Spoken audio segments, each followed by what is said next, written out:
Hi friends, how are you? మీ అందరి కోసం అయితే ఒక మంచి స్నాక్ ఐటెంతో అయితే నేను రావడం జరిగింది.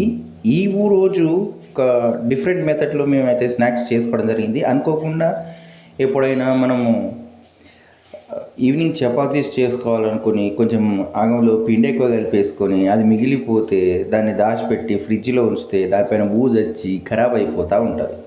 అలా కాకుండా మేము ఒక డిఫరెంట్ మెథడ్ని ఫాలో అయిన ఇవాళ. కామన్గా నేను నైట్ చపాతీస్ చేసుకుంటా ఉంటే కొంచెం పిండి ఎక్కువైతే దాన్ని ఏం చేయాలని ఆలోచించి పొద్దున చపాతీస్ చేసుకోలేదు. డిఫరెంట్గా పిండిని ఇందాక చూపించినట్టు ఫ్లవర్ లాగా ఒత్తేసుకొని దానిలో మొత్తం ఆయిల్తోని మళ్ళీ రోల్ చేసుకొని దాన్ని లైట్గా పిండి తీసుకొని కింద వేసుకొని మళ్ళీ పరోటాలాగా ఒత్తుకుంటూ ఇలా హాయిగా ఒత్తేసి రౌండ్ షేప్ వచ్చేలాగా ఒత్తేసుకుంటూ మంచిగా పరోటాలు అయితే వేసుకున్నాం. ఇది మార్వాడి పరోటాస్ అంటారు. కామన్గా మనం బయట తినే పరోటాస్కి వీటికి కొంచెం తేడా ఉంటుంది. అది లేయర్లు వస్తుంది, ఇది బుగ్గలాగా వస్తుంది. అది దీనికి తేడా. ఒక మంచి ప్యాన్ పెట్టుకొని దానిలో మంచిగా ఫుల్గా ఆయిల్ అప్లై చేసుకొని పైన కింద మంచిగా ఆయిల్ అప్లై చేసుకుంటే ఇలా మడత రొట్టెల్లాగానే ఉబ్బుతాయి. కానీ తినేటప్పుడు డిఫరెంట్ ఫ్లేవర్ అనేది వస్తుంది.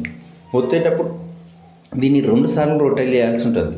ఫస్ట్ రొట్టెలాగా వేసుకొని దాని మీద మొత్తం ఆయిల్ అప్లై చేసుకొని రోల్ చేయాలి. పువ్వులాగా రోల్ చేసి పెట్టుకొని దానిపైన మళ్ళీ ఆట వేసుకొని మళ్ళీ కామన్గా ఫ్లాట్గా రోల్ చేసుకోవాలి. ఇలా రోల్ చేసుకుంటే అవుతుంది. ఇందులో ఆమ్లెట్ని కలిపి లోపల పోసి కూడా చేసుకోవచ్చు.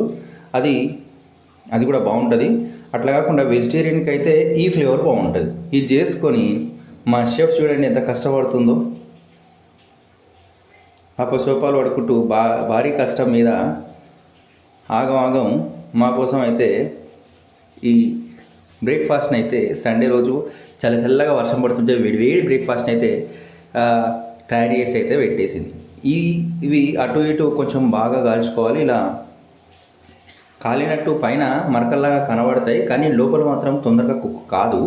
సో బాగా రోల్ చేస్తూ మంచిగా కుక్ చేసి పెట్టినట్టయితే మనకు ఒక అద్భుతమైన బ్రేక్ఫాస్ట్ అయితే రెడీ అవుతుంది. 2 తింటే చాలు.